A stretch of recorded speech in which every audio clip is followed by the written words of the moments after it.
तर बघा काय माहिती आहे, कर्मचाऱ्यांचे वैद्यकीय खर्चाची प्रतिपूर्ती मंजूर करण्याबाबत महत्त्वपूर्ण जी-आर निर्गमित झालेला आहे. त्यात काय म्हटलेलं आहे, वैद्यकीय प्रतिपूर्ती मंजूर करण्याचे प्रशासकीय विभागास असणारे अधिकार हे प्रत्याजित करण्याबाबत महसूल वन विभागामार्फत दिनांक 4 डिसेंबर 2025 रोजी महत्त्वपूर्ण शासन निर्णय निर्गमित करण्यात आलेला आहे. सदर शासन निर्णयानुसार नमूद करण्यात आले आहेत की शासकीय कर्मचारी त्यांच्या कुटुंबियांना महाराष्ट्र राज्य सेवा नियम 1961च्या तरतुदीनुसार कर्मचाऱ्यांना आकस्मिक उद्भवणारे 27,000वर तसेच खाजगी रुग्णालयामध्ये 5 गंभीर आजारावर घेण्यात आलेल्या उपचाराकरता 11/10/2013 रोजीच्या निर्णयानुसार 5 लाख रुपये अधिकची रक्कमेचा प्रतिपूर्ती असेल त्यास मंजूर देण्यासाठी सर्व अधिकारी महसूल विभागाचे सर्व विभाग आयुक्त, जबाबबंदी आयुक्त व संचालक भूमी अभिलेख महाराष्ट्र राज्य पुणे यांना प्रत्युजित करण्यात येत आहे.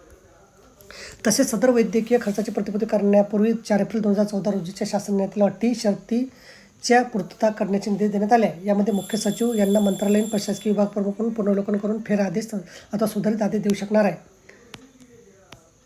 सदर नसती मान्यतेसाठी ऑनलाईन सादर करण्यात केली असता क्षमताबांधांनी दिलेल्या मान्यतेच्या अनुसार सदर निर्णय निर्गमित करण्यात येत आहे. तर बघा, अशा प्रकारे अत्यंत महत्त्वाची माहिती आपल्या समोर दिसेल. व्हिडिओ सुद्धा आवडल्यास लाईक करा, शेअर करायला विसरू नका. धन्यवाद.